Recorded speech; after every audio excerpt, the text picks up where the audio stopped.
Fala, meus amigos, bom dia, boa tarde, boa noite. E vocês estão vendo, né, que eu tô até com a mesma roupa do vídeo anterior, porque eu gravei em seguida. Não é para adiantar, mas para recuperar um certo atraso que tivemos aí. Hoje desta vez leremos o Salmo de número 22.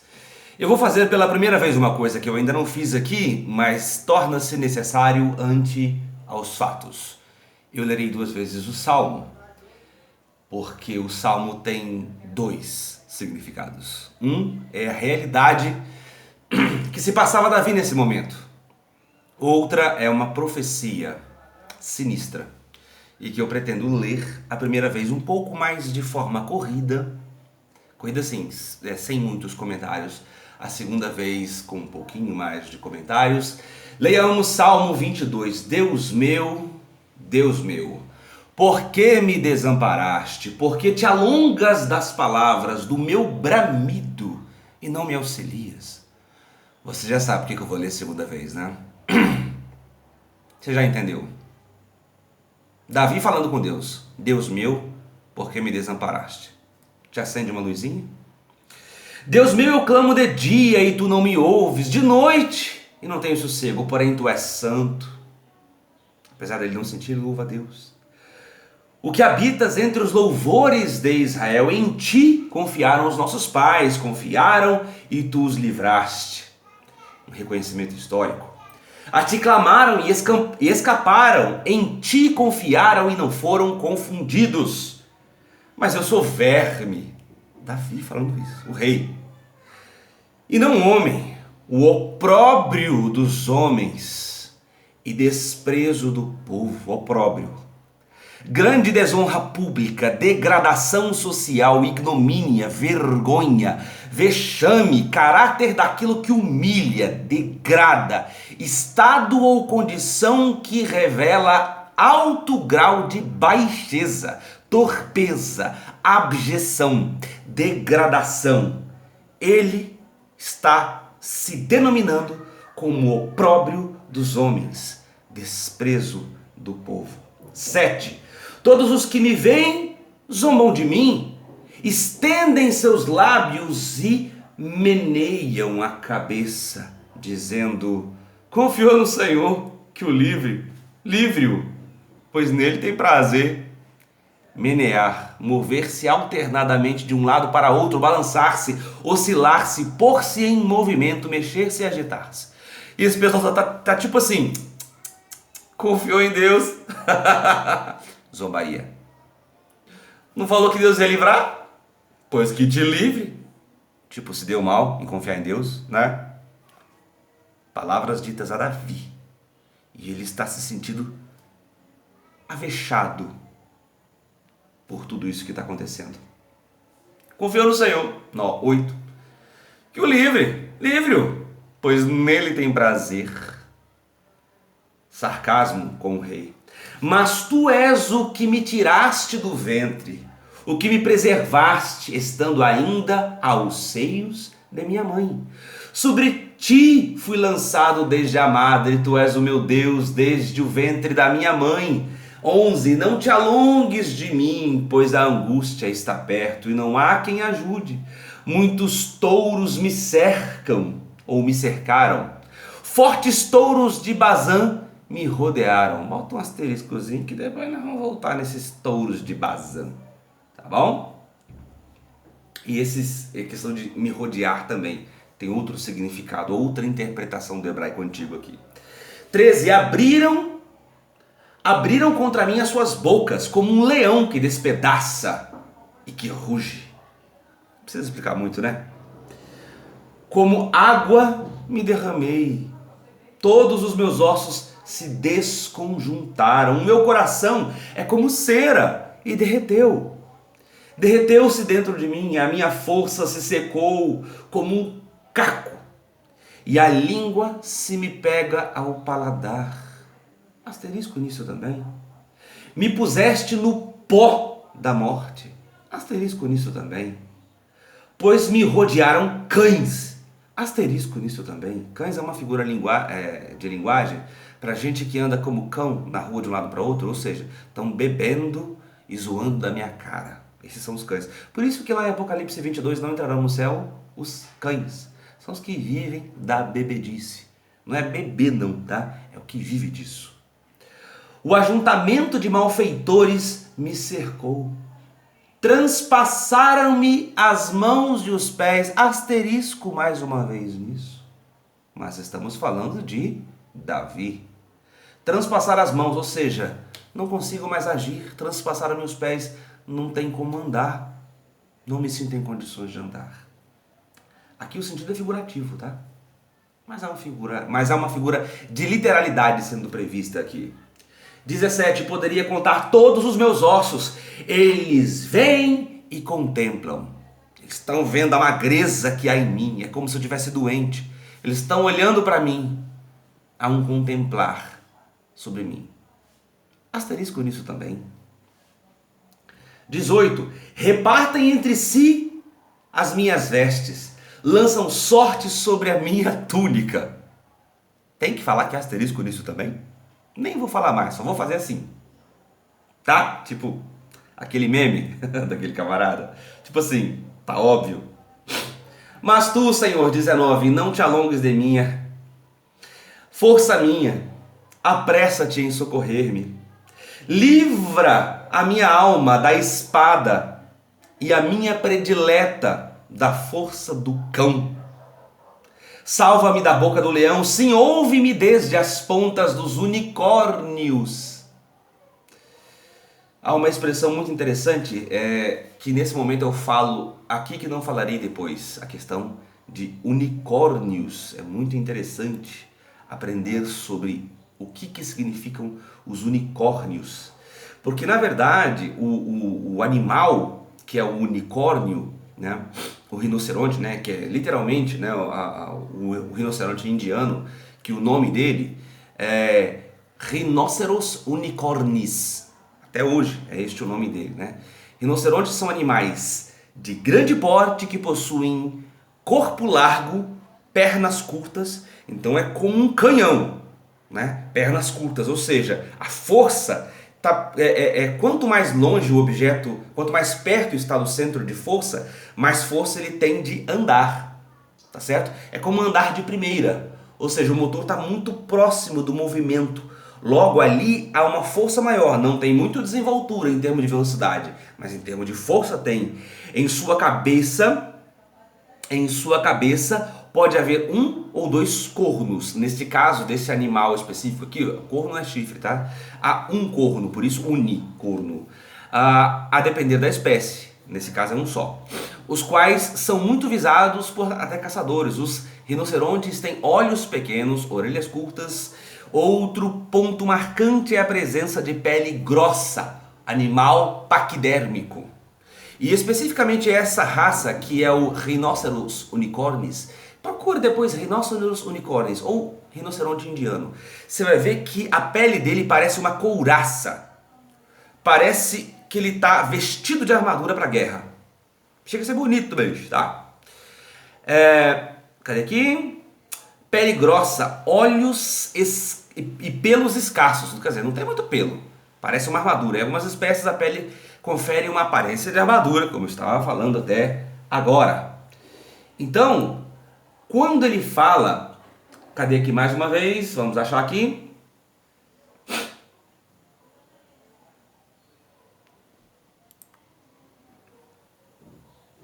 No 21, salva-me da boca do leão, sim, ouve-me desde as pontas dos unicórnios.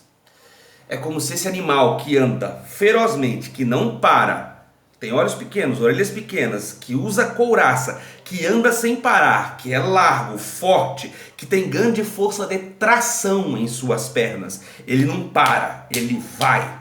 E ele se sente na ponta do corno deste unicórnio.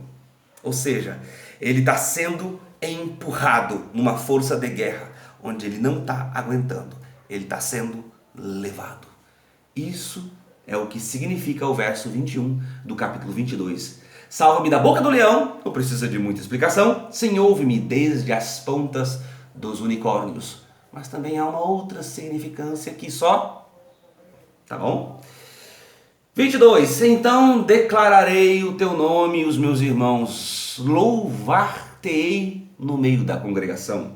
Vós que temeis ao Senhor, louvai-o, todos vós, descendência de Jacó, glorificai-o, temei-o, todos vós, descendência de Israel, porque não desprezou nem abominou a aflição do aflito, nem escondeu dele o seu rosto, antes quando ele clamou, o ouviu. O meu louvor virá de ti na grande congregação, pagarei os meus votos perante os que o temem. Os mansos comerão e se fartarão, louvarão ao Senhor os que os buscam, o vosso coração viverá eternamente. 27. Todos os limites da terra se lembrarão e se converterão ao Senhor, todas as gerações nas nações adorarão perante a tua face. Porque o reino é do Senhor, e ele domina entre as nações. Todos os grandes da terra comerão e adorarão, e todos os que descem ao pó se prostrarão perante ele, como também os que não podem reter a sua vida. Uma semente o servirá, falará do Senhor de geração em geração.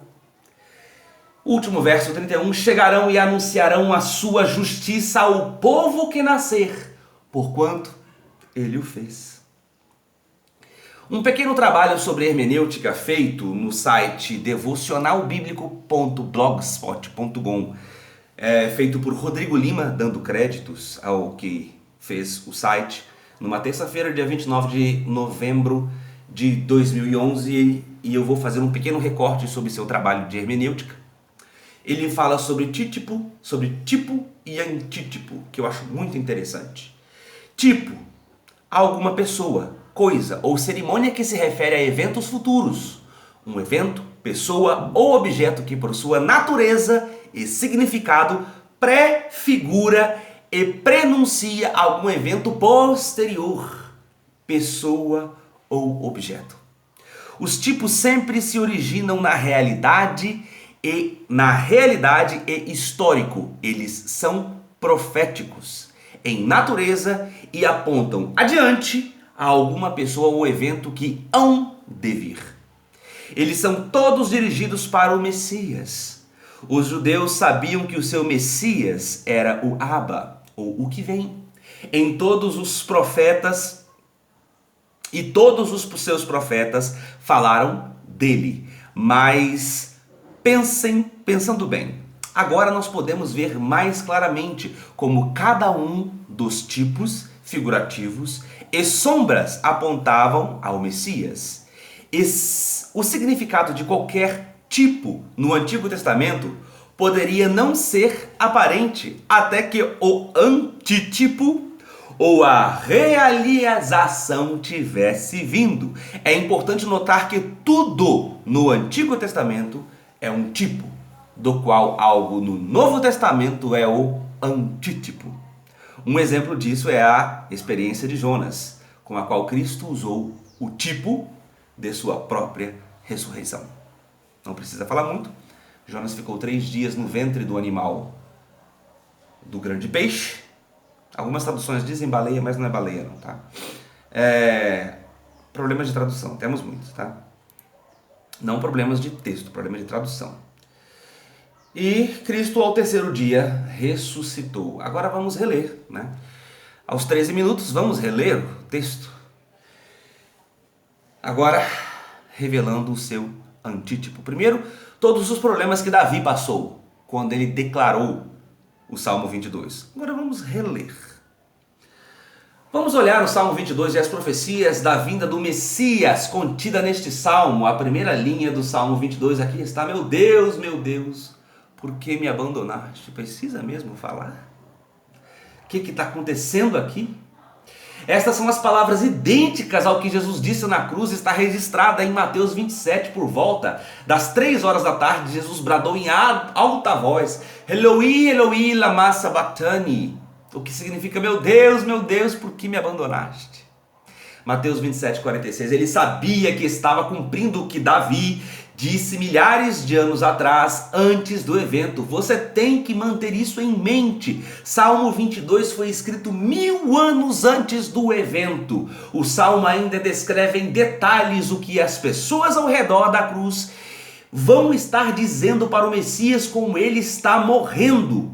E ele diz: todos aqueles que me ver me ridicularizar, eles atiram para fora o lábio, eles abanam a cabeça dizendo: confiou no Senhor, Ele que o resgate, que Ele o livre, que Ele se deleite nele, de forma sarcástica. Vamos ao que realmente aconteceu conforme registrado no Evangelho de Mateus. Da mesma forma, os chefes dos sacerdotes, os mestres da lei e os líderes religiosos zombavam dele, dizendo: salvou os outros, mas não é capaz de salvar a si mesmo. E é o rei de Israel, rei Davi, rei de Israel, rei Jesus. Desça agora da cruz e creremos nele. Ele confiou em Deus, que Deus o salve agora. Se dele tem compaixão, pois disse: sou filho de Deus. Quanta zombaria. Igual fizeram, né, com Davi. Igualmente insultaram os ladrões que haviam sido crucificados com eles em Mateus 27, de 41 a 44. Lembre-se do Salmo 22, ele confiou em Deus, que ele o entregue agora, que ele o possuir, por ele disse: eu sou filho de Deus. Não é filho de Deus? Que se salve. Vocês podem imaginar um salmista 1000 anos antes realmente? O que estava acontecendo com ele? Aconteceu descrevendo exatamente o que as pessoas iriam dizer a respeito de Jesus quando ele está pendurado na cruz. Isso confunde a sua mente. Claro, estou falando do salmista e talvez de mim mesmo. Aqui está o filho de Davi. Este é um dos títulos messiânicos de Jesus. Filho de Davi. E aqui está Davi, no Salmo 22, descrevendo a sua paixão, seus momentos terríveis, como a paixão de Cristo. Descrevendo como as pessoas iriam zombar dele. De quem? Tanto de Davi quanto de Jesus. O tipo, prefiguração, o antítipo, a revelação do tipo no Novo Testamento. Salmo 22, 12 e 13, eu tenho estudado esse salmo há muito tempo, longo tempo, e finalmente consegui uma tradução hebraica, uma tradução ortodoxa, rabínica, de um grupo chamado ArtScroll de Nova York. Muitos touros me cercaram, fortes touros de Bashan ou Bazan me cercaram. Bashan ou Bazan é um lugar em Israel onde eles têm pastagens muito boas, e assim os touros ficaram grandes e robustos. Ocorreu-me que aqui está uma descrição visual de soldados romanos corpulentos que estavam responsáveis pela crucifixão do Messias. O detalhe fica ainda mais surpreendente: muitos touros me cercaram, fortes touros de Bazã me rodearam, abriram contra mim suas bocas, está no versos 12 e 13, tá, do Salmo 22. Como um leão que despedaça e que ruge. Mais ainda, mais importante esta palavra. Aqui eles me rodearam. A tradução hebraica, na verdade, eles me coroaram. Aqui eu fui coroado. E foi traduzido para o inglês como cercado, rodeado, mas touros fortes de Bazã me coroaram. Esta é uma forte imagem visual da coroa de espinhos. É tremendo, meus irmãos. É muito doido, para falar a verdade. Então os soldados do governador levaram Jesus ao pretório e reuniram toda a tropa ao seu redor. Pretório, a tenda de um general em campanha na antiga Roma. Na história, é o tribunal do pretor na Roma antiga. Por extensão, qualquer tribunal. Por metonímia, sede do tribunal. Olha que coisa impressionante. Ele foi levado ao pretório, ou seja, vai ser levado a juízo. Reuniram toda a tropa ao seu redor. Foi coroado da tropa, também coroado de espinhos. Tiraram-lhe as vestes e puseram nele um manto vermelho, fizeram uma coroa de espinho e colocaram em sua cabeça. Puseram uma vara na sua mão direita e, ajoelhando-se diante dele, zombavam dele. Salve, Rei dos Judeus. Gente, é incrível como Davi, ao sofrer, estava revelando Jesus. É incrível. Com 1000 anos de distância entre um e outro. Cuspiram nele e, tirando-lhe a vara, batiam nele com ela na cabeça. A mesma vara que significaria ali o seu cajado de poder, tiraram de Jesus e depois batiam nele, zombando nele. Mateus 27, de 27 a 30. Veja agora a outra parte. Meu vigor secou-se como um caco de barro e minha língua gruda no céu da boca. Deixaste-me no pó à beira da morte. Salmo 22, 15. Uma das coisas sobre a crucificação de sinal é que o corpo literalmente desidrata, seca. O fluido começa a recolher-se nas pernas e nas extremidades. E literalmente a boca, a língua começa a se apegar no telhado de sua boca. Você já viu um telhado, né, que é um pedaço de barro cozido ao forno? Como ele fica seco a ponto de que você joga água e a água seca imediatamente? É esta figura que estava a boca de Jesus, a boca de Davi também. De Davi figurativamente, de Jesus literalmente. O fluido começa a secar, recolher-se as suas pernas e extremidades, e literalmente a sua boca, a sua língua começa a se apegar ao telhado de sua boca. Você não pode imaginar a sede que Jesus sentiu na crucifixão?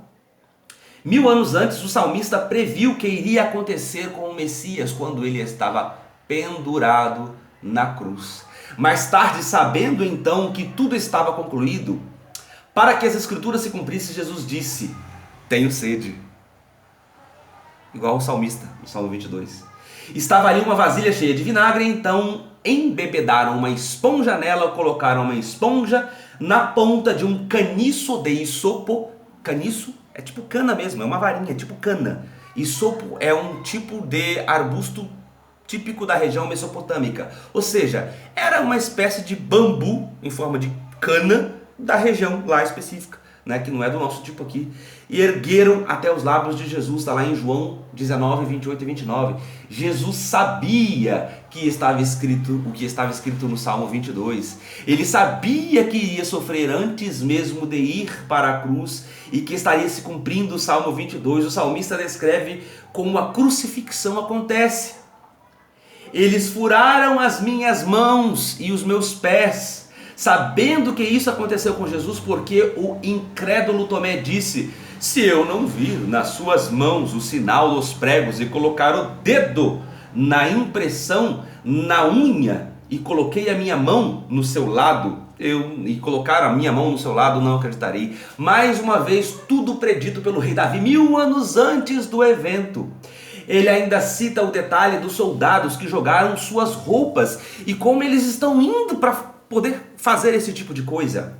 Eles olham para mim. Em seguida, ele diz: eles dividem as minhas vestes e sobre a minha túnica lançaram sortes. É a mesma coisa. O que antes prefigurado por Davi, agora revelado em Jesus. Agora, se você vai tirar a sorte, como você vai dividir? Há duas partes para isso. João nos diz então, os soldados, quando eles tinham crucificado Jesus, tomaram as suas vestes e fizeram delas 4 partes. Eles dividiram para cada soldado uma parte e também a túnica. Agora a túnica era sem costura, tecida de alto em uma peça. Tecida de alto em uma peça. Uma peça muito valiosa de roupa naqueles dias. Eles não queriam cortá-la, então eles decidiram: não vamos rasgá-la, vamos lançar sorte para ele de quem será. Você pode imaginar o detalhe de que a profecia de 1000 anos antes do evento, dizendo que não só ele vai ser dividido, mas não vai ser uma peça de roupa que eles não vão dividir. e eles vão lançar sortes de forma que um tenha a mente de que Davi escreveu 1000 anos antes da morte de Jesus e crucificação, não tinha sido inventada ainda, esse tipo de peça ainda não tinha sido inventada, mas ela foi inventada depois e se cumpriu numa prefiguração, aquilo que ele, de forma não literal, disse no Salmo, se cumpriu de forma literal com Jesus. Portanto, não havia nada para Davi ter referência naquilo que ele profetizou, acerca das mãos e pés sendo perfuradas ou penduradas em uma cruz até que estivesse desidratado e com fome e gritasse: meu Deus, por que me desamparaste? Não havia nenhuma maneira para ele saber que os soldados estavam indo para jogar as suas roupas. A profecia é tão específica, e isso acontece 1000 anos antes da crucificação, mas há uma parte dessa profecia que ainda não foi cumprida e cabe a nós, cristãos do século 21, que isso venha a se realizar, você e eu. Todos os confins da terra se lembrarão e se voltarão para o Senhor, e todas as famílias das nações se prostrarão diante dele, pois do Senhor é o reino, ele governa as nações. Salmos 22, 27 e 28, estamos quase no finalzinho já da releitura. Aqui está a profecia messiânica final, que toda a terra se prostrará diante dele, e disse-lhes: vão pelo mundo todo, preguem o evangelho a todas as pessoas. Quem crer e for batizado será salvo, mas quem não crer será condenado. Estes sinais acompanharão os que crerem, e em meu nome expulsarão demônios, falarão novas línguas, pegarão em serpentes, e se beberem algum veneno mortal, não lhes fará mal nenhum. Imporão as mãos sobre os doentes, eles ficarão curados. Marcos 16, de 15 a 18. Compete a nós pregar as boas novas, e então todos os confins da terra ouvirão e conhecerão ao Senhor. Todos virão e adorarão o nosso Senhor e Salvador.